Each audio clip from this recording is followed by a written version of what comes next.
হরে কৃষ্ণ। সেই প্রভুকে সঙ্গে নিয়ে প্রভুর কথাই কিছু বলবার চেষ্টা করছি। তুমি স্বয়ংকে ঝোঁকাও। কড়কড়ে হয়ে মাথা উঁচু করে থাকলে তোমার জীবন সুন্দর হতে হবে না। তোমার ভেতর থেকে দোষ ভাব যাবে না। তুমি তো ব্রহ্মের সাথেই মিলিত হতে চাও, তাই এমন ভাবে মাথা ঝোঁকাও যাতে ব্রহ্মের সঙ্গে মিলিত হতে পারো। সংসারে কত সময় কতজনের কাছেই তো তুমি নিজেকে ঝোঁকাচ্ছ। তুমি যার কাছে মাথা নিচু করছো সে আবার অন্য কারোর কাছে মাথা নিচু করছে। বস বস সব থাকে না, তো এরম ভাবে চলে। তুমি কারোর কাছে, সে আবার অন্য কারোর কাছে, সে আবার অন্য কারোর কাছে। তাই মাথা নিচু করো তো শুধু ব্রহ্মের কাছে। এইটাই পরম জ্ঞান। আর এই জ্ঞান এসে গেলে তোমাকেও কেউ অসুবিধে ফেলতে পারবে না। পুতনা রাক্ষসী ছিল, কিন্তু এসেছিল সুন্দর বেশে এবং চুল বেঁধে। রামায়ণে তারকা বা শূর্পণখা খোলা চুলে এসেছিল। সিনেমায় যেসব ভূত পেতনি দেখায় তাও খোলা চুলের। তাই বাইরে থেকে কাউকে সুন্দর লাগলেও মেনে নিও না যে সে ভেতর থেকেও ওরম সুন্দর।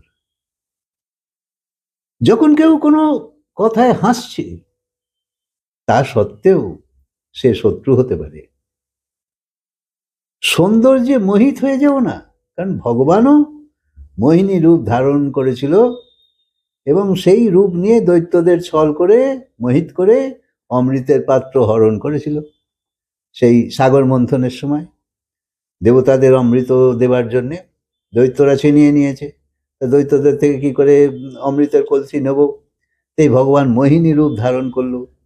এমন স্ত্রী রূপ ধারণ করলো যার আকর্ষণে দেবতারা একবারে কাম পাগল হয়ে গেল। এমন রূপ ধারণ করলো। তখন কি হলো, মোহিনী তখন বলল যে আমি ভাগ করে দিতে পারি, তোমরা যদি রাজি হও আমি সবাইকে অমৃত দেব। দৈত্যরা তখন মোহিত হয়ে গেছে, তাই বললো হ্যাঁ ঠিক আছে, তো তুমি দাও। তো ওর হাতে দিয়ে দিল। আর ও কি করলো, তাড়াতাড়ি দেবতাদের সব খাওয়াতে শুরু করে দিল অমৃত ইত্যাদি। তাই সংসারেও যে বাইরের সৌন্দর্যে মোহিত হয় সে এই মুক্তিরূপী অমৃত থেকে বঞ্চিত হয়ে যায়। আর আমাদের হাল তাই, সংসারেই মুগ্ধ হয়ে আছি, নানা রকম আকর্ষণ। তাই পুতনা ঘরে এলো অথচ কেউ আটকায়নি, কেননা সুন্দর বেশে এসেছিল। যশোদার মধ্যে তো ছল ছিল না, তাই তার কাছে সবাই ভালো।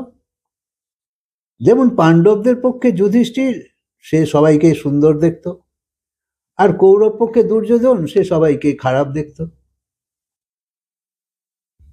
তাই ভেতরে সরল হলে সে অপরের দাম্ভিকতা দেখে অবাক হয়, কারণ সরল হওয়া খুব শক্ত।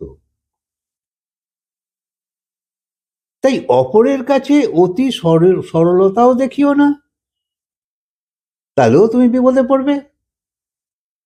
কারণ ভগবান তো শুধু তোমার মনের সরলতা, মনের সৌন্দর্যকেই দেখে, তোমার শরীরের সৌন্দর্যকে তো সে দেখে না। সে তো জানি শরীর আমি দিয়েছি, আমি সব জানি। তোমার মন যে দিয়েছি সেই মনটাকে তুমি কতটা শুদ্ধ করেছো। মহাকুম্ভে যাচ্ছে, চান করলে বিশেষ পুণ্য হয়ে যাবে। তো ঘটনা এই যে হয় কি হয় না এ কথা তো কেউ জানে না সত্যি সত্যি, বিশ্বাস। কিন্তু কথা তো এই যে কতবারই তো তুমি গঙ্গায় চান করেছো, তুমি তো আজও সেই আছো। কারণ গঙ্গার জল শুধু বাইরেটাই পরিষ্কার করে, তোমার মনকে বদলাতে কি পারে? আজও কি তোমার মন বদলেছে? কতবার তো চান করেছো, ভেবেই দেখো না, তোমার মন সেই একই আছে চিন্তা ভাবনায়। তাই যার মন সুন্দর ভগবান শুধু তাকেই দৃষ্টি দেয়। যার আত্মা সুন্দর, অর্থাৎ যে মনের পরিশোধন শুরু করে দিয়েছে, মনকে পবিত্র বানাতে হবে, সুন্দর বানাতে হবে, অর্থাৎ ভালো বিচার। উৎকৃষ্ট বিচার, উৎকৃষ্ট ভাবনা, এই তো মনের শুদ্ধতা। সেইখানে যে ঝাড়পোঁছ করতে শুরু করেছে, ভগবান তার সঙ্গে তো থাকবেই, এ তো স্বাভাবিক। তাই মন্দিরে যাওয়ার সময় তো তুমি কাপড় বদলে যাচ্ছ, কিন্তু হৃদয়কে বদলে যাচ্ছ কি? যেতে যেতে রিহার্সাল নিয়ে দিচ্ছ যে ভগবানের কাছে গিয়ে কি কি প্রার্থনা করব, কি কি চাইবো। তাই মনের অশুদ্ধতা নিয়েই তুমি মন্দিরে যাচ্ছ, কাপড় পাল্টে আর কি হবে? পরিষ্কার বস্ত্র, ভেবে দেখো। তাই ভেতর থেকে সুন্দর হও। সবরই বন জঙ্গলে থাকতো, তো তার কাছে কি ছিল? কোথায় তার মধ্যে সুন্দর কাপড় ছিল তার কাছে? কেবট কোথায় ভালো পোশাক পরেছিল?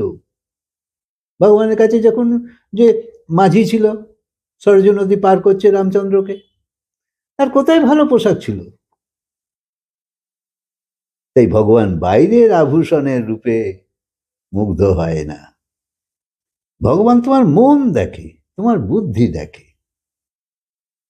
তাই সচেতন হও যে ঠাকুরকে প্রসন্ন করতে গেলে সে যেরাম চায় আমায় সেই রাম হতে হবে।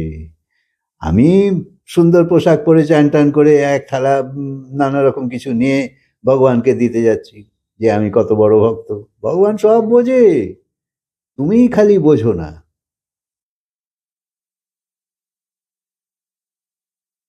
আর ভগবান তো গীতায় বলেইছে, পত্রম পুষ্পম ফলম ত্রয়ম, অর্থাৎ কিনা তুমি যা সামান্য দাও, পাতা দাও, ফুল দাও, ফল দাও, জল দাও, তাতেই চলবে। তাও না থাকলে হাত জোর করে ভক্তি ভরে নমস্কার তো করো। ভগবান তাই নেবে, তাতেই সে আপ্লুত। পুতনা বাইরে থেকে সুন্দর, কিন্তু ভেতর থেকে তো ছিল না। তাই ভগবান চোখ বন্ধ করে নিয়েছিল। মন বুদ্ধিকে সুন্দর ভাবযুক্ত করে ভগবানের কাছে যাও। যে তুমি যাচ্ছ তোমার পরম পিতার কাছে, তার স্নেহ আদায় করবার জন্যে, তার ভালোবাসা পাবার জন্যে, সেই রকম হও, সরল সাদাসিধে সুন্দর। এবং তার কৃপা দৃষ্টি প্রার্থনা করো যাতে তোমার বুদ্ধিকে সে পাল্টাবার জন্য সহায়তা করে, কারণ তার সাহায্য ছাড়া হবে না।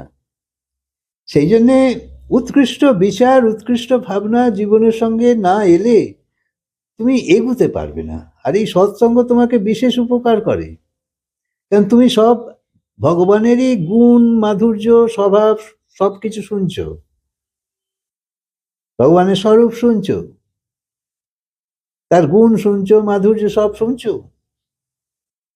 তাই একবার যদি তার কৃপা দৃষ্টি পেয়ে যাও, তাহলে এই সংসারের অনন্ত যে তোমার সমস্যা তুমি নিয়ে আছো, জন্ম জন্ম ধরে পেয়েই চলেছ, সেই সমস্যা থেকে পাকাপাকি মুক্তি পাবে। তাই এ কত বড় পাওয়া! তাই সেই পাওয়াটাকে সেই রকম মর্যাদা যদি তুমি না দাও, তাহলে বলো সেই বা কি তোমাকে দেবে বড় হাত করে? তাই নিজের বোধ বুদ্ধিকে জাগৃত করো। তাই বলি যে বারবার বলি সৎসঙ্গ করো, সৎসঙ্গ করো, এই কথাকে শুনতে থাকো, শুনতে থাকো। এই তোমাকে মার্গদর্শন করাবে, তোমার ঠিক রাস্তায় নিয়ে যাবে, তোমার বিচারকে বদলে দেবে। সেই জন্যে কথা তো শোনো, সাথে সাথে কখনো কখনো চেক আপ করো। যেমন ডাক্তারের কাছে মানুষ যায় চেক আপ করাতে, সেই রকম তুমিও করো, যে আমার কিছু পরিবর্তন আসছে কিনা, কিছু পরিবর্তন হয়েছে কিনা, কিছু ভালো আমার লাগছে কিনা। আর যদি তুমি পজিটিভ উত্তর পাও যে হ্যাঁ সব ঠিকই আছে, তাহলে মাত্রাকে বাড়িয়ে দাও। অনেক কথা হয় টিভিতে, তুমি প্রচুর শুনতে পাবে সারা দিন। সব চ্যানেল, ডিভোশনাল চ্যানেল খোলো না, অনেক কথা পাবে, সারা দিন পাবে। শুনতে থাকো, শুনতে থাকো, শুনতে থাকো। তাহলে সংসারের যে আকর্ষণের যেসব প্রোগ্রাম সংসারে আছে, এগুলোতে তুমি এখন মুগ্ধ হয়ে আছো, সেইগুলো একটু একটু কমতে থাকবে, আর এই দিকে একটু একটু বাড়তে থাকবে। এইভাবে করতে হয়। একবারে বলছি না সব ছেড়ে দাও, না। হরে কৃষ্ণ। কথা কাজকে বিরাম দিই, আবার বলবো।